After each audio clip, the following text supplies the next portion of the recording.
In the summer of 1962, in a backyard in Hemingway, South Carolina, a hog went into a pit before sunrise for a church homecoming. By noon, 200 people would eat from that one animal. But before the first plate was ever fixed, a boy ran an extension cord out through the kitchen window, set a record player on a card table under a tree, and dropped the needle on a stack of 45s 2 feet high. Nobody at that barbecue remembers exactly who picked the first record. Everybody who was there remembers what happened in the yard the second the needle hit the groove. These 10 songs were not just background noise at a southern cookout. They were the clock the whole day ran on. When to eat, when to dance, when to slow all the way down, and when it was finally time to go home. Number 6 is the record that turned a backyard into a dance floor for exactly 2 minutes and 30 seconds. Number 2 is the song a whole generation learned to spell before they learned the alphabet. And number 1 is the record that was playing at barbecues across the entire South that summer, because the man who sang it had died 3 weeks earlier, and nobody wanted to be the one who turned it off. Number 10, Green Onions by Booker T. And the MGs, 1962, before anybody sang a word.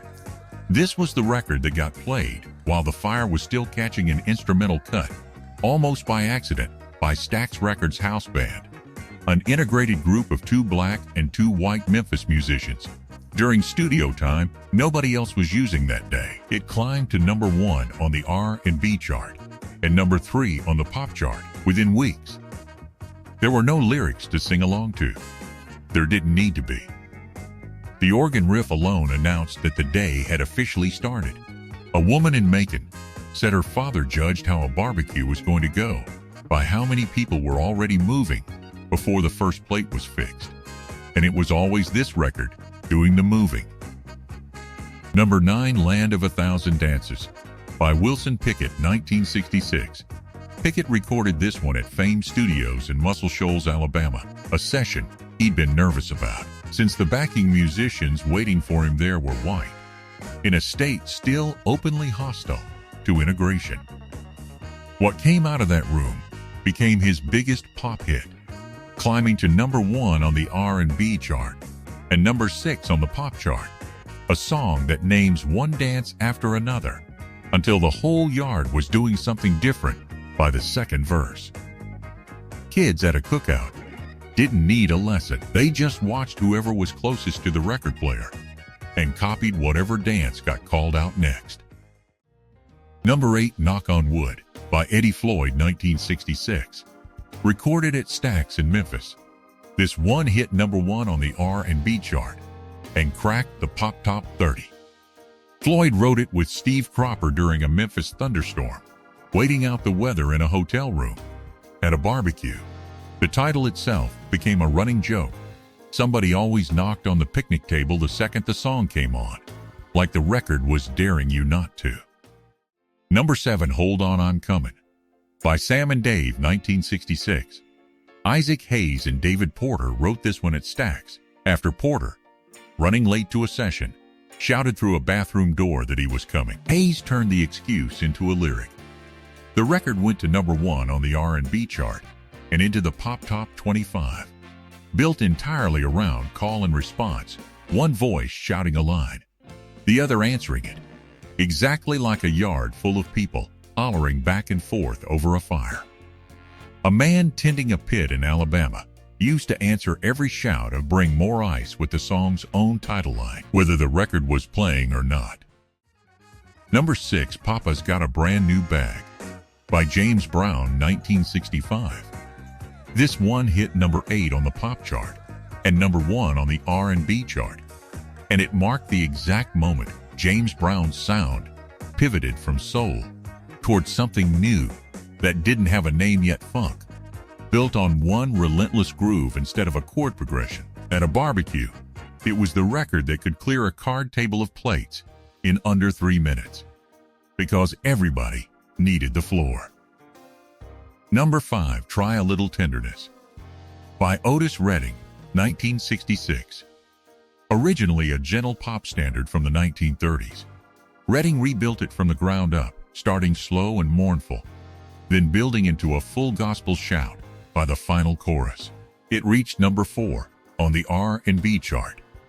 At a barbecue, this was the record that pulled the older couples back onto the grass for one slow dance, while the younger crowd took a break to eat.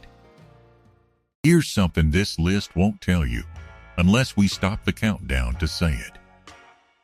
This rivalry between forgotten and famous isn't only about songs. Many of the artists and songwriters behind these records signed contracts that paid them a fraction of what their songs went on to earn. And publishing money didn't always follow the voice that made a record a hit. These songs were played at every barbecue in the South. The people who built those sounds didn't always get invited to the wealth the industry built off their backs. Number 4, Chain of Fools by Aretha Franklin, 1967. Recorded at Atlantic Studio in New York, with musicians flown up from Muscle Shoals. This one hit number 1 on the R&B chart and number 2 on the pop chart, driven by a guitar line so simple it was almost a drone underneath Franklin's voice. At a barbecue, this was the record everybody at the table sang the hook to, whether or not they could actually hit the note. Number 3, Ain't Too Proud to Beg by The Temptations, 1966. This one hit number 1 on the R&B chart and cracked the Pop Top 15. Built on The Temptations' famously precise choreography steps, so specific that regular people at a barbecue would try to copy them and only get about half of it right. Getting the steps wrong in front of the whole yard was its own kind of running joke. Number 2, Respect by Aretha Franklin, 1967. Otis Redding wrote and recorded the original 2 years earlier, but Franklin rebuilt it into a completely different song, reworking the arrangement with her sister Carolyn and adding one line that didn't exist before, the word spelled out, letter by letter, in the bridge. It hit number 1 on both the pop and R&B charts. It became the first song a lot of kids in the yard could spell out loud, letter for letter, before they ever spelled it in a classroom. A woman in Birmingham said her little brother could spell the word in that song 2 full years before he could spell his own middle name. Number 1, Sittin' on the Dock of the Bay by Otis Redding, 1968. Redding wrote it on a houseboat in California, finished it in Memphis with Steve Cropper, and never lived to hear it become a hit. He died in a plane crash on December 10, 1967. 3 days after the final recording session. Released the following January, it became the first posthumous single in American chart history to reach number 1 on both the pop and R&B charts.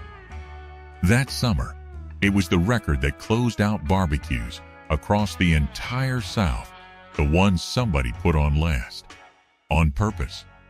As the fire burned down and people started packing up the folding chairs.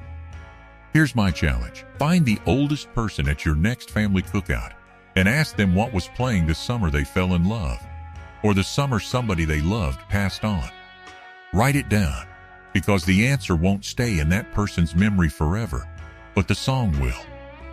Drop the song your family's barbecue couldn't happen without in the comments. I want to know if it was the fast one that cleared the table, or the slow one that brought the older couples back to the grass.